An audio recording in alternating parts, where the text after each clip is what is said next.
Frente Radiosa. El conflicto no es karma, es democracia. Complicamos la discusión. Hablamos de política.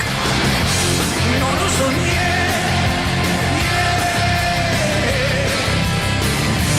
La gente me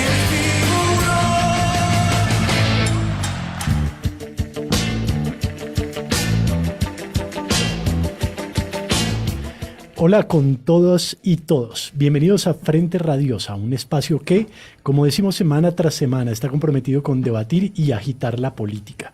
Soy Jorge Forero y junto con Gonzalo Criollo les acompañaremos hoy en la conducción. Es lunes 16 de octubre del 2023 y arrancamos con Frente Radiosa. Hola Jorge, les recordamos que estamos en vivo a través del dial de Radio Pichincha 95.3 FM y 94.5 para el noroccidente de la provincia. También parte de Santo Domingo y las provincias de Esmeraldas y Manabí. Esta es una coproducción de El Foro de los Comunes y Registro Aurora.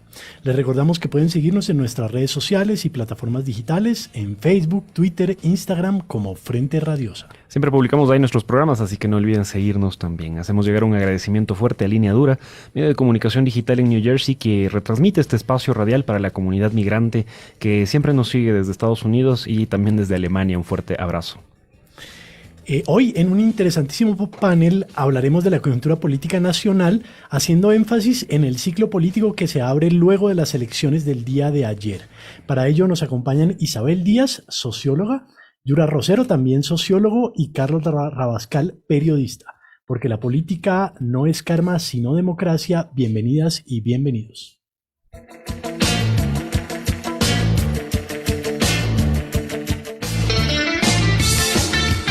Política de frente, porque la política es cambio y conflicto. no lo soñé.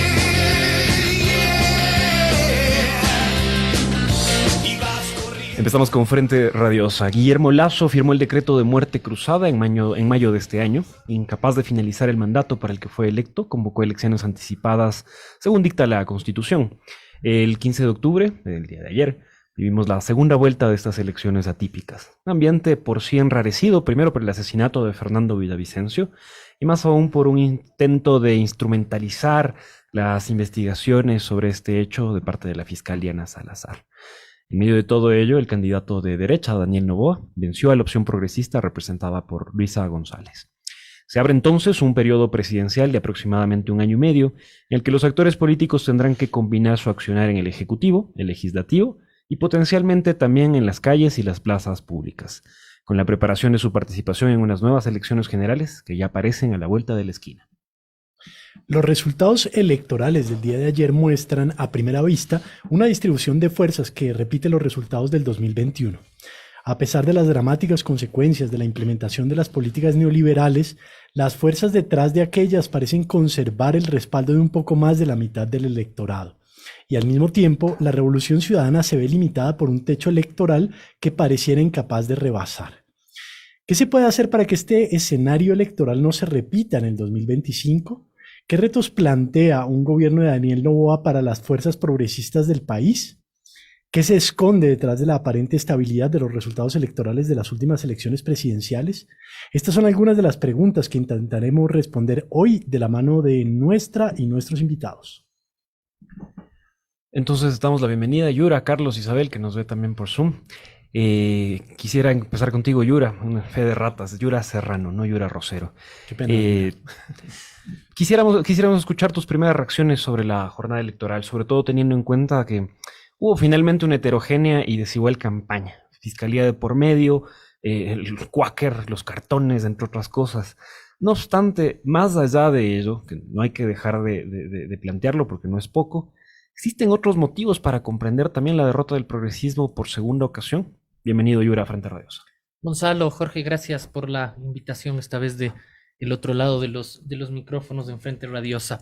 Yo creo que, digamos, en este momento todavía caliente de maduración, de análisis, de lecturas, creo que resulta fundamental al menos marcar una cancha sobre 4 elementos que me interesaba colocar aquí. Uno primero que tiene que ver con, no podemos olvidar que digamos, el día de ayer se cierra parcialmente un momento de excepcionalidad electoral en el país, ¿no? Excepcionalidad electoral que da cuenta, uno, de su propia naturaleza, nace con la aplicación, digamos, de la muerte cruzada por primera vez este mecanismo de nuestra Constitución. Luego, por las condiciones y el contexto que arrojan a esa aplicación de la muerte cruzada, que tiene que ver un escenario de crisis política, social, de escalada de violencia inusitada en el país, y finalmente por una de su propio propósito, digamos, que es completar un mandato. Toda esta vorágine electoral y de campaña que vivimos en este tiempo para 18 meses de mandato. Entonces creo que se cierra parcialmente este momento de excepcionalidad electoral y que arroja tres cuestiones que creo que son claves. La primera, una evidente, una derrota de la opción popular progresista y de izquierda, y con eso la posibilidad de encontrar realmente una alternativa a este régimen que vivimos en la actualidad. Un régimen de despojo, un régimen de violencia, ¿no es cierto? Y un régimen de inoperancia ante la cosa pública de parte de quien ejerce gobierno. Un segundo, sí, si hay perdedores, obviamente hay un ganador, y creo que el ganador tiene que ver con, sobre todo, la continuidad de el bloque de poder oligárquico en el país, que asegura sobre todo la continuidad de una orientación ideológica.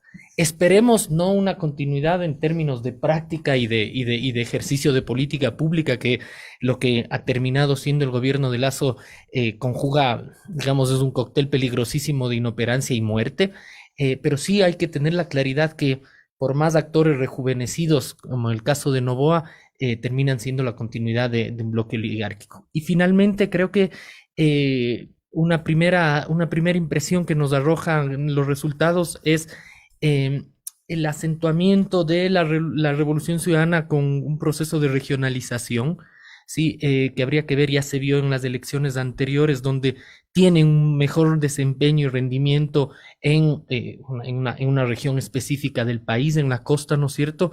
Y donde, curiosamente, tiene un resultado aún peor en la sierra. Esto creo que habilita una discusión que al interior del movimiento no están siendo todavía dispuestos a dar, que es cómo dialoga a escala territorial. Hay la posibilidad de dialogar de manera diferenciada con los distintos actores sociales y con la ciudadanía, toda vez que creo se imposibilita pensar solo desde un paraguas del proyecto nacional único para la revolución ciudadana, y entran en juego otras dinámicas. Para cerrar la idea esta que en Argentina, digamos, retumba con mucha frecuencia, sobre todo del lado del peronismo, y es que hay la claridad que sin el kirchnerismo es imposible y solo con el kirchnerismo no alcanza.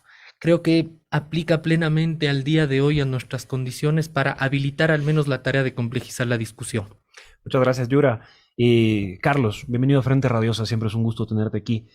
Tus primeras reacciones sobre la jornada electoral, y también preguntarte a ti, ¿cuáles son los motivos también para comprender la victoria del candidato Daniel Noboa, que puede ser, como decía Yura, esta continuidad del bloque oligárquico, o en contraparte la derrota también del progresismo en esta ocasión? Bienvenido a Frente Radiosa. Muchas gracias, Gonzalo, muchas gracias, Jorge. Un gusto poder compartir con Yura y con Isabel este panel para analizar lo que ha pasado el día de ayer. Pero más allá de lo que ha pasado el día de ayer es una consecuencia ya. El día de ayer fueron los resultados, llamemos así. Coincido con Yura en el tema de que vivimos un proceso electoral atípico. El tema de la figura de la muerte constitucional, que se incluyó en la Constitución de la República como muerte cruzada. Y yo lo primero que haría es reflexionar sobre si esa figura es efectiva y si le ayuda al país realmente a corregir en democracia algún tipo de error de algún mandatario. La figura de la muerte cruzada, que no es otra cosa que elección anticipada, per se no es ni buena ni mala. Es una herramienta para decirle al ciudadano: sé tú el corrector en democracia. Pero esa figura está muy abierta.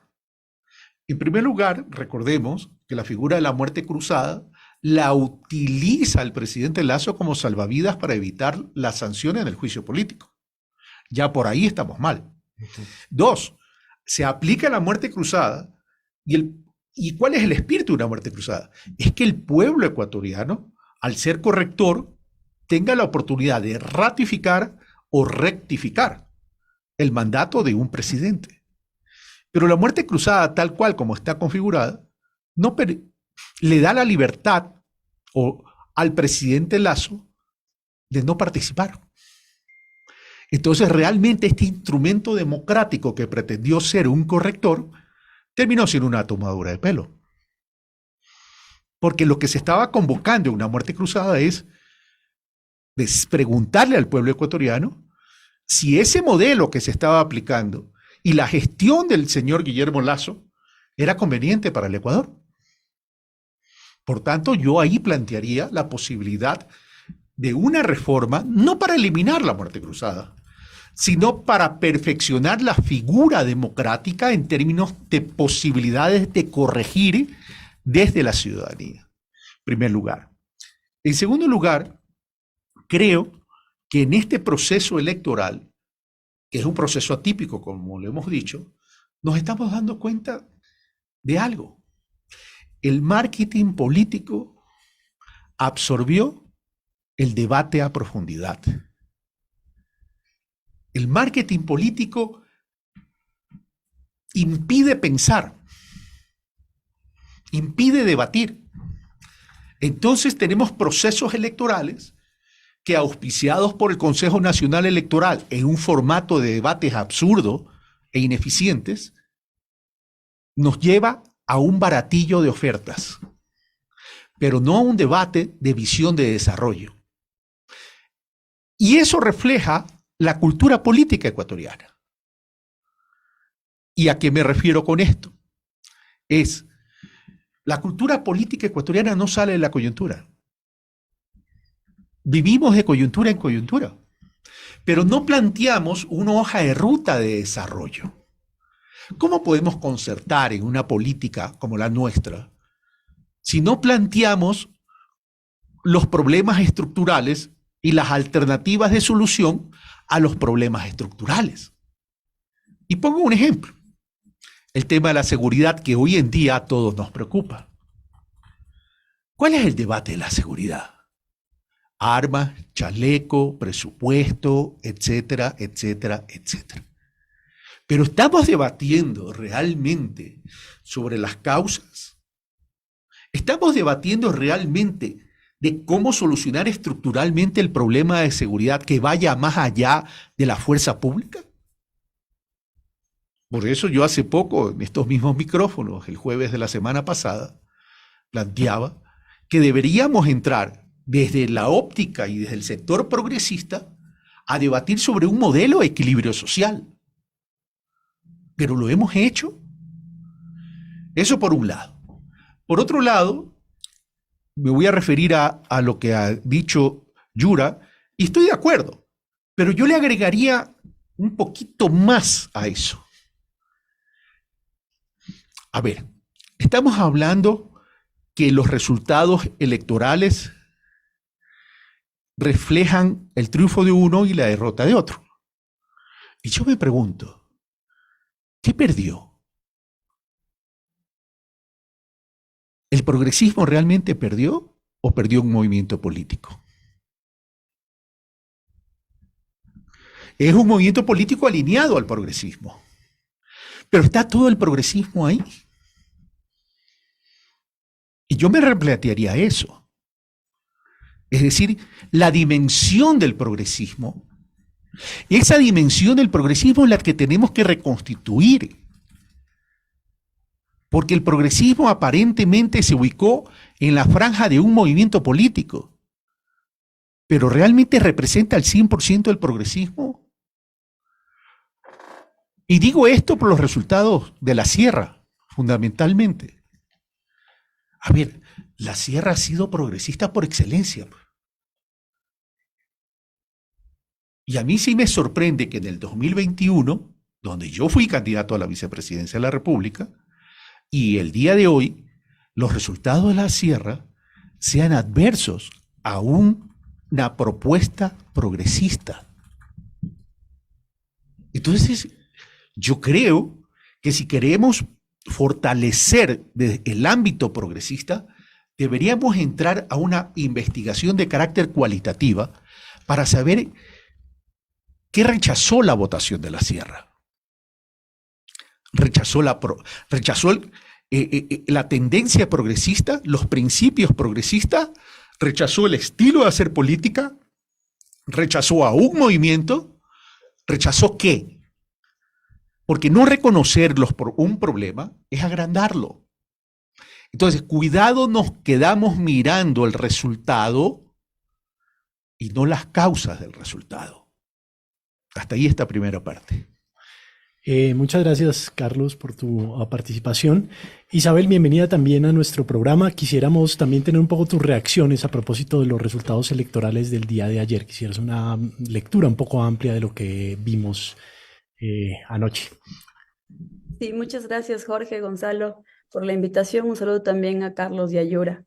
Voy a intentar también conectar con algunas de las ideas que ya han situado tanto Yura como Carlos hasta el momento. En primer lugar, en cuanto a la excepcionalidad política a la que hacía mención Yura, que en efecto tuvimos unas elecciones sui generis, creo que sí vale la pena recalcar algo que ustedes de alguna manera ya mencionaron en la introducción, pero que tenemos que tenerlo absolutamente presente, y es la agudización que vemos en cuanto a la penetración de fuerzas de grupos narcodelictivos en el juego político, ¿no? Que evidentemente eso marca la cancha tanto en cuanto a lo que vimos con el asesinato de Fernando Villavicencio, pero también más recientemente el asesinato de sus presuntos sicarios en manos de la policía. Lo que vemos que hay una penetración a nivel estatal de estas fuerzas que también ya se vuelven actores, si no aún dirimentes, pero que sí están en juego dentro de la disputa política, y eso es sumamente preocupante, ¿no? Eso en cuanto a las primeras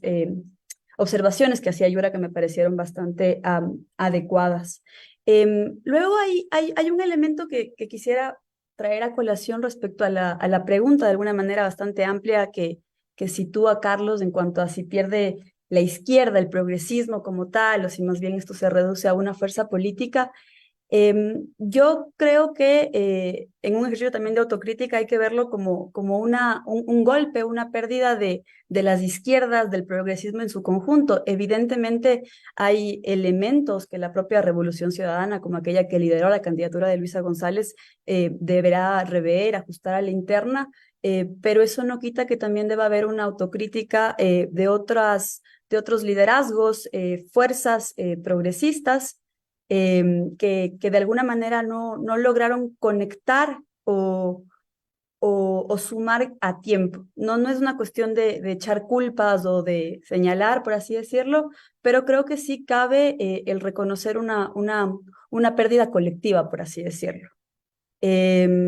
Porque si bien creo que a veces nos gusta mucho pensar que la Sierra, que Quito en algún momento enarboló las banderas progresistas, creo que también es importante entender, evidentemente mediante análisis mucho más a profundidad, con tiempo, cualitativos incluso, qué ha pasado para que Pichincha, la Sierra Centro también comiencen a votar hacia la derecha. Y ahí sí creo que también es importante situarlo y comprender de alguna manera una cierta derechización del electorado, que creo que la podemos reconocer. En la primera vuelta la veíamos, era más evidente quizás en la votación que obtuvieron fuerzas como la de Villavicencio, luego representada por Zurita, pero que hoy nuevamente, creería yo, se encuentran, evidentemente no es la cabalidad del electorado de Noboa, pero sí hay una parte de ese voto que ayer eligió a Noboa, y sobre todo también a su candidata a vicepresidencia, ¿no? Que no la podemos dejar a un lado, que tuvo siempre un discurso abiertamente antiderechos, regresivo, y que yo no lo veo como una coincidencia, sino que creo que también hay que situarlo, de alguna manera fue una decisión deliberada, diría yo, para interpelar a una parte del electorado que comienza a reconocerse en ese tipo de discursos, y que además lo vemos tiene eco a nivel regional. Hasta ahí lo dejaría. Muchas gracias, Isabel. Carlos, quisiera reaccionar un poco a esta lectura que nos acaba de proponer Isabel. A ver, yo creo que hay que hacer esos estudios y esa investigación de carácter cualitativo, porque yo me resisto a creer que en tan poco tiempo la Sierra haya cambiado su manera de pensar y ver al país. Es decir, aquí ha pasado algo. Yo no creo que la provincia de Pichincha, yo no creo que el sur de Quito, no creo que los cantores y la ruralidad de Pichincha estén yéndose a la derecha. O hay una reacción a la política en general, pero votar por un representante del neoliberalismo, es que no estamos hablando de cualquier derecha. No estamos hablando de cualquier derecha. Estamos hablando de un representante del neoliberalismo. Yura decía, temo de que esto sea una continuidad. Entonces, cuando yo lo escucho a Yura decir, temo que esto sea una continuidad, ¿continuidad de qué? ¿Del gobierno de Moreno? ¿Del gobierno de Lazo? ¿Con un modelo de austeridad que prácticamente nos lleva a un suicidio colectivo? Donde no se plantea un modelo de equilibrio social, sino un modelo de acumulación en pocas manos. Entonces, yo sí creo que independientemente de que sí, pierde todo el progresismo, perfecto, pierde todo el progresismo, pero eso es una consecuencia de algo. Y yo quiero encontrar la causa para haber llegado a eso. Porque si solamente nos quedamos en decir perdimos todos, por supuesto que perdimos todos. Eso no está en discusión. Lo que está en discusión es por qué perdimos todos. ¿Por qué, o sea, qué nos ha impedido a nosotros o qué espacio hemos cedido nosotros para que nos hayan ocupado esos terrenos? Porque ¿qué es el elector? El elector es un ciudadano. ¿Hemos abandonado la interacción con la ciudadanía? ¿Hemos abandonado la necesidad de construir un verdadero poder popular? ¿Hemos abandonado eso? Las culturas regionales evidentemente son distintas, pero yo sí quiero encontrar la causa.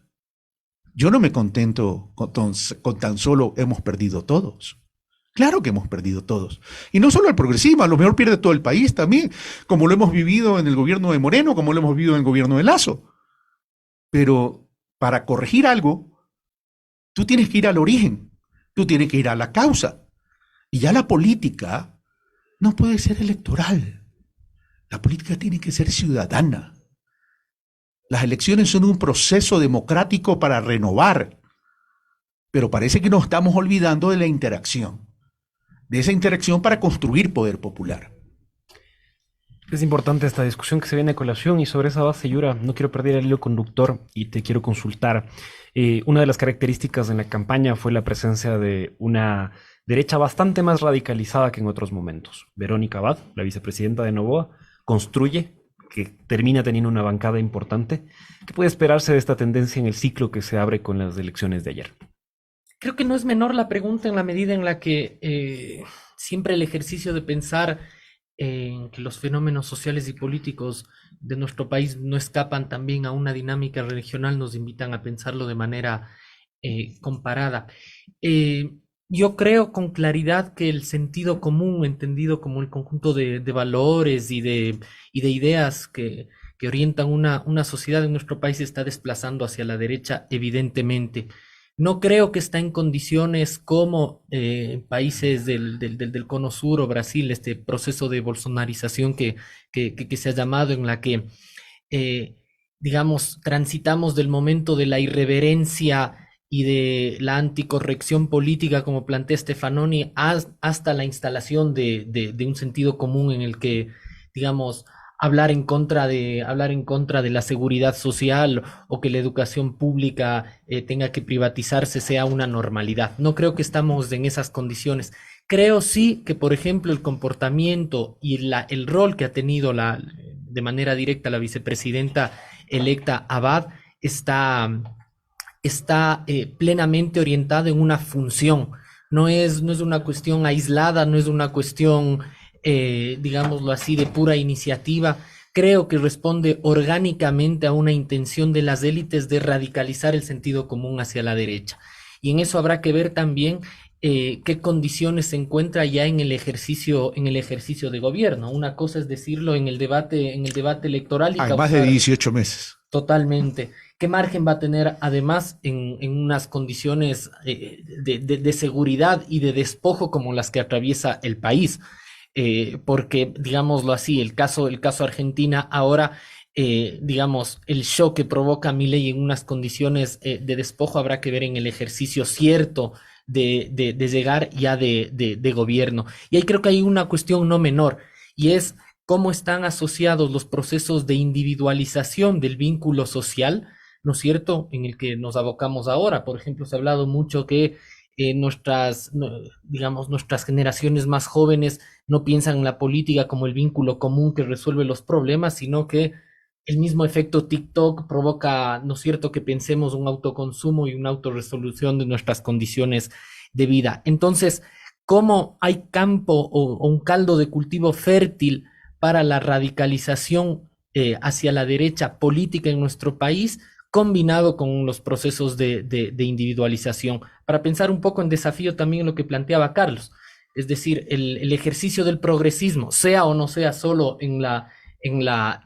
tienda del correísmo, tiene que pensar nuevamente la interpelación en el vínculo colectivo, ¿no es cierto? Y cómo estuvo ausente de la discusión política, que pase como bacán, que pase como reivindicativa y que pase hasta como contestataria de esta situación, el buscar, ¿no es cierto?, la resolución de lo que pasa también a través del vínculo común, una ilusión movilizadora recuperada y reivindicada a través de lo colectivo. Para seguir un poco con este tema, pero con la contracara, si estamos planteando que de alguna manera hubo una especie de posicionamiento, un fortalecimiento de la derecha dentro de la opinión pública, dentro de, digamos, un discurso amplio. Respecto a la izquierda, podríamos tener ahí como dos hipótesis. Uno podría decir, no es que se haya debilitado el progresismo, que creo que es un poco la lectura de Carlos, sino se trata más bien de un debilitamiento de una organización que en este momento representa este progresismo, pero podría uno tener la otra hipótesis, la otra tesis. Efectivamente hay un debilitamiento también del sentido común de izquierda. ¿Cómo ves tú ese fenómeno, Isabel? Sí, gracias.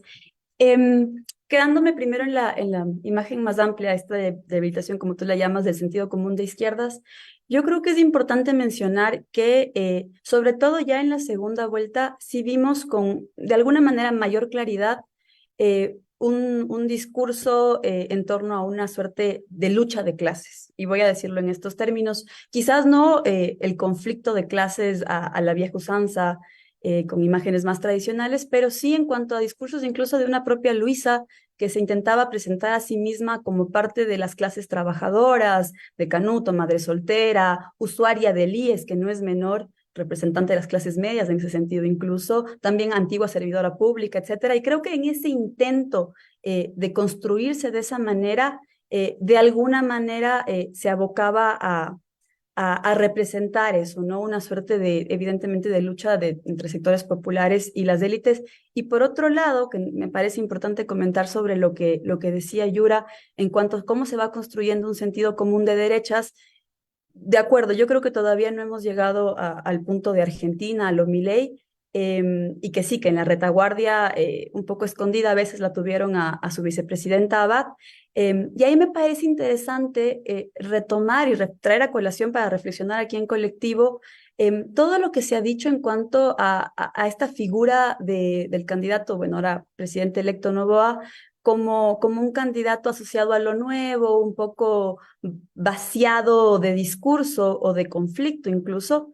Y ahí yo creo que hay que decir que evidentemente cuando tú estás representando a un sector de las élites para las cuales los arreglos institucionales están operando a su favor, desde ese lugar de enunciación, de alguna manera es muy fácil pasar del conflicto. No, ni siquiera hay que apuntar las causas estructurales, las disputas de modelos o de proyectos de país, como bien decía Carlos, sino que es mucho más fácil, y ahí sí creo que hay que entender cómo es que logran o de alguna manera interpelan una especie de empoderamiento light light de electores, de ciudadanos, pero a título individual. Y eso va muy de la mano con estas estéticas que lograron de alguna manera imponer con la esposa influencer, la venta de estilos de vida, una estética del blanqueamiento, me atrevería a decir yo, no solo por el tipo de ropa que utilizaban, sino por todo lo que, la venta del estilo de vida. Y yo que quería situar o traer esto a colación porque creo que hay que entenderlo siempre de la mano con lo que representa Verónica Abad, porque creo que son las dos caras de una misma moneda. Por un lado, tienes una estética un tanto light, que se aleja del conflicto, pero por otro lado también te apoyas en ese lado absolutamente conservador, neofascista de las nuevas derechas. Y a mí lo que me parece interesante retratar es cómo unas y otras estéticas y formas de hacer política se acompañan, a veces se muestra más del un lado, a veces del otro, y es en conjunto que logran posicionarse y ganar el día de ayer frente a, como decía, una candidatura de Luisa González, de Andrés Arauz, que sobre todo hacia el final, hacia la segunda vuelta, diría yo, quisieron abocar más, llamar más del sentido de la lucha de clases, de élites versus pueblo, pero quizás faltó hacerlo con mayor fuerza y eso pudo haber sido o podría ser un elemento sobre el que aprendamos a futuro. Gracias, Isabel. El Javi nos dice que está bueno el programa, así que no va a haber corte en medio. Mandamos saludos a todos quienes nos siguen en las redes. Voy leyendo un par de comentarios. Nos plantea Marco Montalvo que los votantes que viven en un estado de terror son los que votaron por el cambio. Los de la Sierra y la Amazonía no viven esos niveles de violencia y le dan una segunda oportunidad a Lasso y Moreno. Perdón, ¿puedo hacer una Por acotación? supuesto, sí. Acuérdate que el 2021 no teníamos esos niveles de inseguridad. Ojo, Que pasó importante. ojo. Una importante acotación también. Sigo leyendo los comentarios y gracias a quienes nos están escuchando y viendo también por nuestras redes. Lenin Díaz nos plantea, la dupla Novoa-Abad plantea que sí se puede evadir impuestos, lo hacen. El empresario Novoa es claramente evasor, pues tiene 6 empresas y no paga impuesto a la renta, pero sí paga miles por salida de divisas. Con este contexto saludamos también a quienes nos siguen escuchando y leyendo y viendo. Estimado Carlos, tú has sido uno de los actores que ha planteado, y lo has dicho ahorita, la necesidad de construir una convergencia de centro-izquierda de cara a las elecciones del 2025. ¿Cómo interpelar a este espectro político? Isabel decía quizás hablar desde esta retórica más desde la lucha de clases o quizás también haciendo acercamientos con el movimiento indígena. Te hacemos esta consulta. O sea, yo lo que creo que primero tenemos que pensar es qué queremos como tendencia progresista realmente. ¿Queremos tan solo quedarnos en lo electoral? Porque eso es lo más sencillo que hay. O sea, si nos quedamos en lo electoral, bueno, pues trabajemos para lo electoral y convertimos a todas las organizaciones políticas y sociales en empresas electorales. Pero de eso no se trata el progresismo. De eso no se trata el progresismo. El progresismo tiene un objetivo, es la construcción de una sociedad de bienestar. Por eso yo hablo de un modelo de equilibrio social. Yo creo que al progresismo nos está faltando y estamos perdiendo la batalla. ¿Por qué estamos perdiendo la batalla? Porque la pedagogía progresista, la pedagogía del centro para la izquierda, está perdiendo la batalla versus el marketing político. Entonces, no estamos explicando bien. De pronto estamos muy en las alturas en la explicación y creemos que esa pedagogía es la más eficaz. Pero yo sí creo que hemos perdido la conexión en el contacto directo. Cuando le escucho a Isabel, y a Isabel tiene mucha razón en lo que dice, es decir, en la segunda vuelta más se centró o se pretendió centrar en esta, yo no le quiero llamar lucha de clases, si me permite Isabel voy a hablar de la diferenciación de clases, ¿verdad? Pero no lo aterrizamos. No lo aterrizamos. Entonces ahí estamos fallando. No estamos construyendo una adecuada pedagogía y nos estamos alejando del ciudadano. Uno de los principales objetivos que debería tener esta convergencia progresista es el de construir ciudadanía a través de los valores de ciudadanía. No estoy hablando de moral, no estoy hablando de ética, sino lo que es la responsabilidad de ser ciudadano. No estamos reconstituyendo el tejido social. Y nosotros como progresistas, como sector progresista, tenemos que hacer más territorio para reconstituir ese tejido social. ¿Cómo podemos competir? Y esto es una realidad. Jorge hablaba de la opinión pública, pero es que hay un desequilibrio pues, en la opinión pública, porque ¿quién maneja quién manipula, no maneja, quién manipula la opinión pública? Es la derecha, pues, a través de los medios. ¿O creemos que los medios digitales que el progresismo ha podido organizar y constituir están en el mismo nivel de competencia en términos de cobertura con los medios tradicionales que maneja la derecha? Y ahí caemos en otro error, además. El progresismo se está volviendo, las izquierdas, por llamarlo de alguna manera, reactivos, pero no propositivos, no proactivos. Permitimos que nos marquen la agenda. Es decir, si sale alguien, llámese de los poderes fácticos, etcétera, alguien de la derecha, y señala, salimos a responder enseguida. O sea, no solamente que permitimos que nos marquen la cancha, que nos marquen la agenda, sino haciendo una analogía con el box, que no me gusta, entre paréntesis, a propósito del Chito Vera. O sea, ponemos al hermano del alcalde. Solo le falta el cuaca. Sí, ponemos al hermano del candidato en Chones, si no me equivoco, para ganar a través de Chito Vera, y Chito Vera se va con Daniel Noboa. No, pues estamos locos. Pues. No, o sea, no hay el mínimo análisis pues, de eso. Pero entonces nos ponen contra las cuerdas y no sabemos salir. ¿Por qué? Porque solo somos reactivos.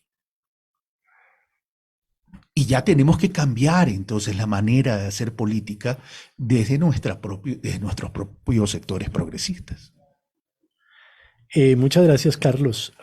Yura, a lo largo de la campaña presidencial, pero de manera más especial hacia el final de la segunda vuelta, el binomio de la Revolución Ciudadana hizo una serie de guiños al movimiento indígena, buscando al menos un implícito respaldo que al parecer, digamos, fue respondido de cierta manera favorable por algunos actores, entre ellos el propio Leonidas Sisa.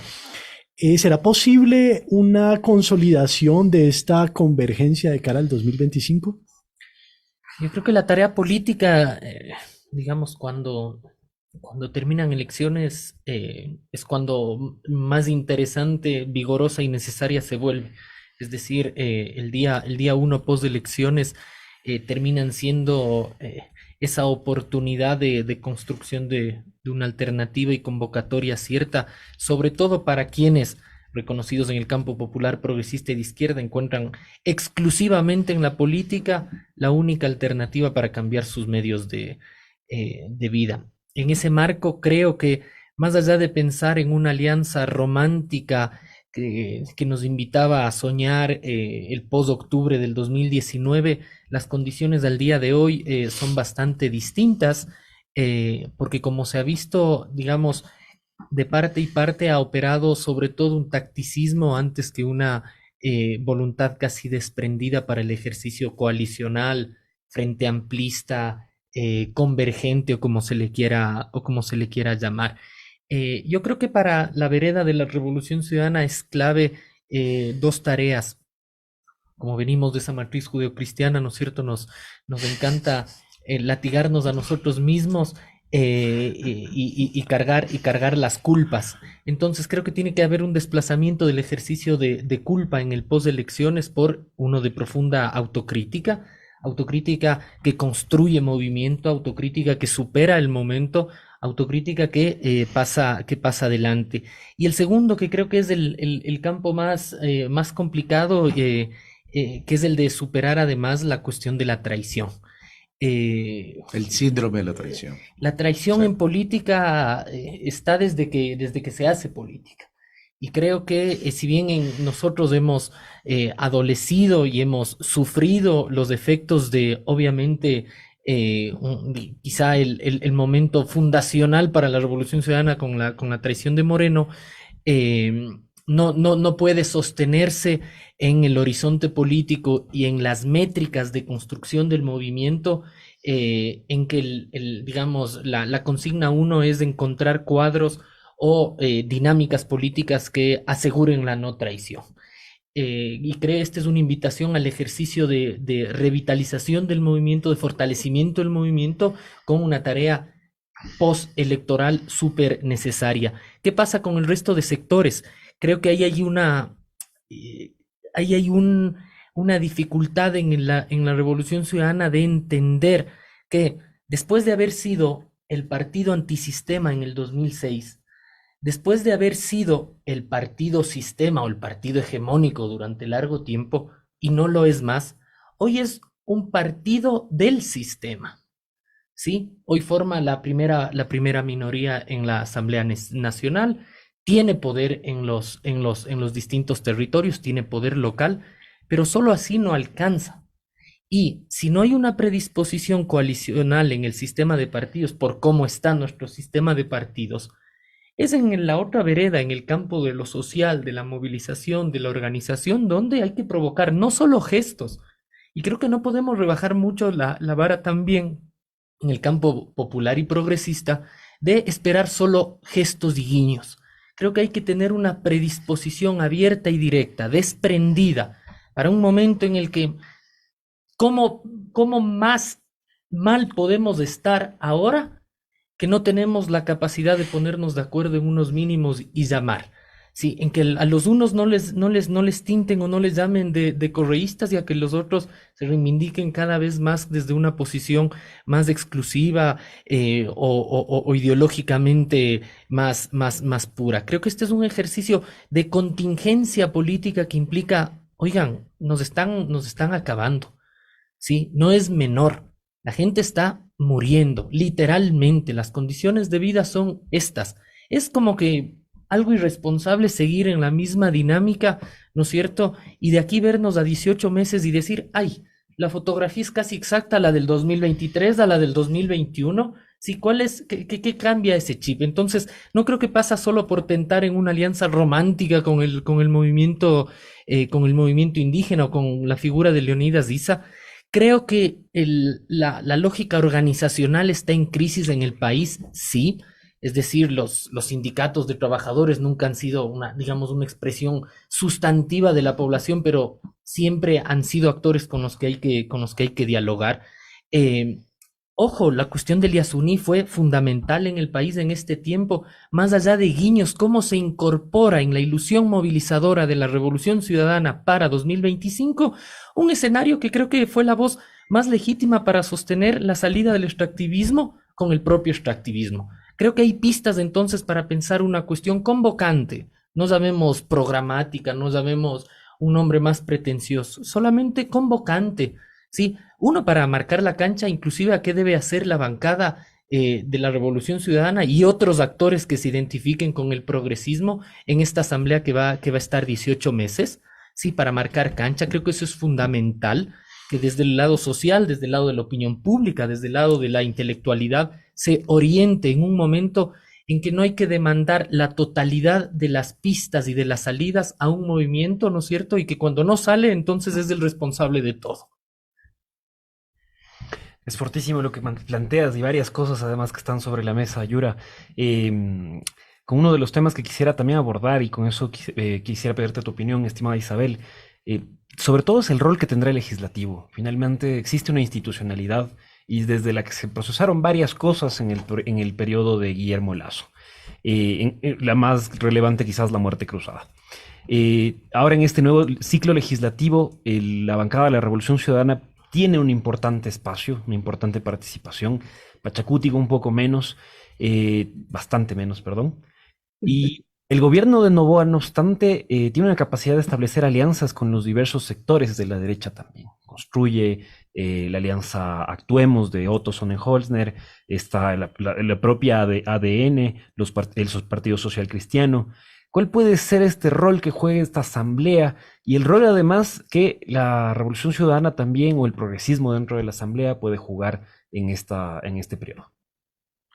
Sí, bueno, ahí retomando lo que mencionaba Yura, si partimos de un análisis con el que yo concuerdo de que hay una suerte de crisis de la lógica organizacional, de movimientos sociales en general en el país, partiendo de eso, creo que la bancada de la Revolución Ciudadana, al ser la primera minoría y además con una trayectoria ya consolidada de ser una fuerza que actúa siempre en bloque y de alguna manera fiel a ciertos principios, puede ser justamente la encargada de canalizar esas demandas sociales de organizaciones que a veces no acaban de cuajar, pero que van a necesitar un espacio donde las demandas que éstas tengan encuentren eco a nivel institucional, y creo que eso puede ser un rol fundamental que asuma la bancada de la Revolución Ciudadana, con tal vez ciertos aliados en este breve periodo que tienen por delante. Y luego, porque sí me parece fundamental recalcar dos ideas que han situado tanto Yura como Carlos, y es que evidentemente hay que salir de la lógica electoral, hay que comenzar a construir poder desde los territorios. También, por ejemplo, ahí conectando, si pensamos desde la Revolución Ciudadana al menos, aprovechar y entender bien cuál es el rol que están teniendo las autoridades locales con las que ahora mismo cuentan. Y también, obvio, salir del síndrome de la traición, que es muy fuerte, que creo que le ha costado mucho a la Revolución Ciudadana, pero sí, hay que comenzar a ver más allá. Y retomando además la idea que situaban sobre los guiños que se han venido haciendo ahora en campaña, que fueron bastante criticados algunos, como por ejemplo estoy pensando en la imagen del pañuelo verde en un spot, o la alusión, por ejemplo, a la consulta previa, que no es menor. Creo que todos esos gestos políticos que a mi modo de ver fueron fundamentales en esta segunda vuelta, es ahora cuando requerirán que se comience a hacer trabajo político totalmente de acuerdo con el hecho de que vaya más allá de lo electoral, ¿no? Y pensando en construir no sino un pacto programático, grandilocuente, al menos que convoque. Y ahí yo sí creo que volviendo sobre la Revolución Ciudadana en particular, evidentemente cuando uno piensa en su momento de auge, de apogeo, el 2013, ya son 10 años, era un momento en el que convocaba, que había, dice Franklin Ramírez, de energías utópicas, ¿no? Es difícil pensar en esos términos al día de hoy cuando tenemos un Ecuador de rodillas, un Ecuador con ejecuciones, que es algo nunca antes visto en el país, pero incluso en una situación tan compleja como la actual, estoy de acuerdo en que es necesario que comiencen a plantearse energías y que se comiencen a sumar agendas sobre todo, ¿no? No necesariamente que el uno sea el convocante, pero sí que haya reconocimientos mutuos. En ese sentido creo que vale la pena recalcar esa locución de Leonidas, y esa que sonó tanto esta semana, ¿no? Sobre el hecho de que hay que estar a la altura del momento histórico para poder hacer frente a lo que se viene. Hasta ahí. Muchas gracias, Isabel.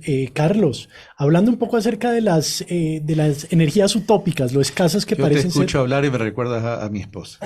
Ave María Purísima, pues. Bueno, muy bien, vamos a ver. Carlos, bueno, pensando en esta idea de las energías utópicas, la aparente escasez precisamente de estas energías en esta coyuntura histórica, nos encontramos en esta coyuntura electoral con las consultas populares alrededor del Chocó Andino y del Yasuní, que desplegaron unas ciertas energías que al parecer no tuvieron, digamos, la misma potencia en las elecciones legislativas, por ejemplo, o incluso en las presidenciales. De hecho, la importancia que revistió el tema del extractivismo, la protección de la biodiversidad, etcétera, se vio de alguna manera reflejado en una cierta recomposición, digamos, de las ideas en el último debate presidencial, en el que Luisa se posicionó a favor, por ejemplo, de la protección de la biodiversidad, de la alternativa de conservación, frente a un Noboa que en cambio planteaba reemplazar los recursos que resultarían de suspender las actividades del bloque 43 a través de la expansión de la minería. Eso permitiría pensar que una de las fuentes de disputa política del periodo que se abre ahora va a ser precisamente el tema del extractivismo. Y de alguna manera esto implica pensar en las alternativas a este extractivismo, dentro de las cuales una de las más mencionadas era, por ejemplo, una reforma tributaria o la eliminación de las exenciones tributarias a los más ricos. Quisiera preguntarte, esta cuestión, ¿qué papel jugaría precisamente dentro de un proyecto político de centroizquierda? A ver, el tema del modelo extractivista no es nuevo. Ese es un tema que lo venimos discutiendo desde hace mucho tiempo. Planteamos salirnos del modelo extractivista, ¿verdad? y tener una economía o un modelo de desarrollo post-extractivista. Entonces ahí tenemos con responsabilidad es decirle al pueblo ecuatoriano y debatir con el pueblo ecuatoriano y empoderar a la ciudadanía en términos de que sean racionales. ¿Podemos cerrar la llave de la noche a la mañana? Con los déficits fiscales que tenemos, con las brechas económicas en la ciudadanía, con los niveles de pobreza, con 7 de cada 10 ecuatorianos que no tienen empleo, con un modelo educativo que está precarizándose y debilitándose cada día, con una salud pública que no está respondiendo a las necesidades del pueblo. Sí, lo ideal es salir del modelo extractivista. Estoy hablando de lo ideal. Pero ¿qué estamos planteando pues para eso? Porque si convocamos a una consulta popular para el sí y el no, evidentemente la respuesta se va a manipular en la decisión del ciudadano. Pero es que vuelvo a la pedagogía, tenemos que explicar que para poder salir del extractivismo, que ojalá algún día podamos salir, tenemos que prepararnos para aquello. Tiene que ser de forma progresiva, pero esa forma progresiva tiene que venir acompañado ¿con qué? Con políticas públicas ¿para qué? Para generar crecimiento económico y para tener desarrollo. Porque si no alcanzamos crecimiento económico, difícilmente vamos a poder potencializar los elementos del desarrollo como la educación pública y como la salud pública. ¿Cómo vamos a financiar? Entonces, las cosas no se resuelven de la noche a la mañana. El problema del Ecuador y el problema de los discursos políticos, sobre todo en cualquiera de las dos tendencias, pero me voy a fijar en la tendencia a la que yo respondo, nos estamos olvidando que tenemos que entrar a procesos largos. Y la visión del ecuatoriano es muy cortoplacista. Sí, ¿tenemos que salir del modelo extractivista? Sí. Pero, por ejemplo, Noboa, ¿qué plantea? No salgámonos del tema petrolero, pero tenemos que incentivar el tema minero. ¿Cómo se fabrican las materias primas? Un vehículo, si ya no tiene la materia prima que proviene del petróleo, va a demandar 6 veces más minerales de lo que demandaba. ¿Hemos resuelto el problema? No, no hemos resuelto el problema. Entonces, cuidado, queremos nosotros curar al mundo cuando en la contaminación del mundo también somos marginales. Somos muy marginales. Ojo, no estoy diciendo que no salgamos del modelo. Lo que estoy diciendo es que esto tiene que ser progresivo, pero articulado con un modelo de equilibrio social que permita crecimiento económico para invertir ¿en qué? En educación, en salud pública, infraestructura. Y evidentemente hoy, más que nunca, en seguridad. Los presupuestos de seguridad de hoy en día van a ser mayor exigencia. Pero quiero volver al tema del síndrome de la traición. Cuando uno vive con un síndrome de la traición, no tiene vida. No tiene vida. Va a terminar deprimido, con una gran depresión, ¿verdad? Pero cuando hablo del síndrome, no te rías, que es serio esto. Cuando hablo del síndrome de la traición, a ver, ¿eso tiene que ver con lealtad? ¿Tiene que ver con lealtad? Sí, tiene que ver con lealtad, evidentemente. Pero ¿cómo definimos la lealtad, pues? ¿A quién hay que ser leal? ¿A los principios? Claro, a los principios uno tiene que ser leal con los principios. Pero cuidado, estamos confundiendo lealtad con incondicionalidad. Y si hemos confundido lealtad con incondicionalidad, permíteme decirte, Jorge, que ese síndrome de traición puede llevar a la muerte política. Es fortísimo lo que hemos conversado esta tarde, noche. Agradezco inmensamente a nuestros invitados, a nuestra invitada. Vamos a ir con un minuto de conclusiones, por favor. Yo pensaba que ibas a decir un minuto de silencio. Por el síndrome de la traición. Y sobre todo con una pregunta orientadora para este minuto de conclusiones, y es, ¿Qué se puede hacer para que este escenario electoral no se repita en el 2025? Por favor, Isabel, escuchamos tu minuto de conclusión. Gracias. Bueno, para cerrar, creo que es importante situar aquello con lo que arrancamos, que es el contexto, cómo llegamos a este momento. Me atrevería a decir que hay claridad en el hecho de que Noboa representa la continuidad de este pacto oligárquico que en su paso por el Estado, desde que estuvo ahí Moreno, lo que ha hecho es gestionar muerte de diversas maneras. En la pandemia lo vimos con los ataúdes de cartón, luego lo vimos en la represión que se dio en distintas movilizaciones y un largo etcétera, ¿no? Ahora ya con los sicariatos y en otro... Y para acotar el prepago de la deuda externa. Exactamente. Entonces, sabemos a lo que nos enfrentamos y del otro lado yo creo que pasa por reconocimientos mutuos. A mi modo de ver, la Revolución Ciudadana creo que es evidente, es una de las fuerzas políticas populares que ha sido más coherente en los últimos años, tiene un contingente poderoso, pero evidentemente hay que continuar ampliando y eso, como decía, pasa por reconocimientos mutuos de los múltiples liderazgos y fuerzas que hay dentro del campo popular, la CONAIE, quizás la más importante dentro de aquellas. Eso. Gracias, Isa. Yura, ¿qué se puede hacer para que este escenario electoral no se repita en el 2025? Lo primero creo, digamos, superar pronto lo ocurrido ayer con un ejercicio de, digamos, un paso adelante de ejercicio de autocrítica plena, con un doble ejercicio ahora hacia adelante que creo que es fundamental, pensar con más lucidez el ejercicio en las instituciones. Creo que se tiene que pensar de mejor manera la actuación, por ejemplo, en el propio Consejo de Participación Ciudadana. Se tiene que pensar mejor el ejercicio en la Asamblea Nacional. Y eso pasa con un ejercicio, entre comillas, de veeduría y de incidencia de lo que el campo de lo social pueda permitir. Porque si no también la clase política y el juego institucional queda súper desconectado. Entonces creo que pasa por un doble ejercicio, instituciones y diálogo y ampliación democrática, y sobre todo creo que es un llamado a un ejercicio potente de innovación, pedagogía política también. No pasa por mirar la misma gramática política de hace 5, 10, 15 años con lo que está ocurriendo hoy día.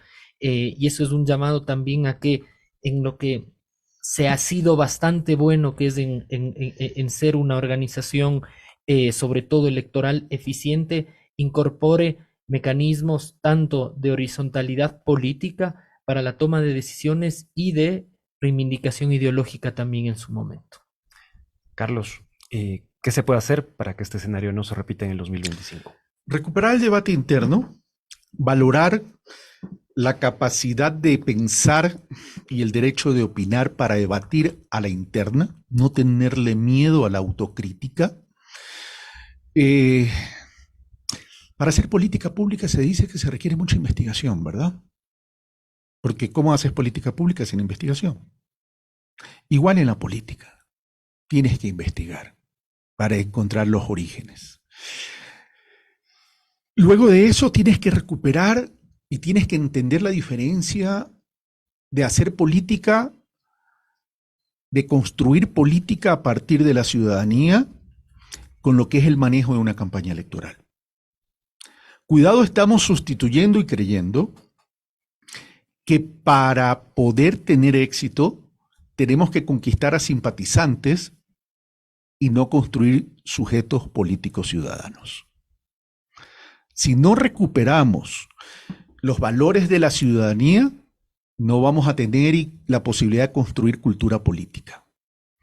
Y si no vamos a tener la posibilidad de construir cultura política, entonces simplemente estamos en manos de un segmento que puede ser bien importante en la sociedad ecuatoriana, que simplemente se mueve por simpatías o antipatías. En otras palabras, tenemos que recuperar la capacidad organizacional en los territorios. No es cuestión de gestionar desde el poder, es cuestión de que evidentemente hay que hacerlo si llegas al poder, pues eso es obvio y evidente. Pero cuidado, creemos que la construcción política solo se hace desde el poder. Tenemos que entender que la construcción política se hace en el día a día, en el vernos, en hablarnos. La Constitución de Montecristi trajo una institución nueva que es el Consejo de Participación Ciudadana. Introduce un concepto de participación ciudadana, pero lo aterrizamos en participación ciudadana corporativa, más no en participación ciudadana organizada. Y ahí tenemos que trabajar. Ecuador escogió por la continuidad del neoliberalismo. ¿Por qué? A título personal y pidiendo disculpas al equipo editorial por no pedir permiso, no creo que el pueblo se equivoca. Somos los voceros, los actores políticos quienes tenemos la incapacidad de conectar con la gente. ¿Por qué? ¿Qué está faltando? ¿Cómo traducir la pedagogía? Esto fue Frente Rabiosa, nos vemos el próximo lunes y un saludo cordial a Nancy, quien nos está escuchando como todos los lunes. Abrazos.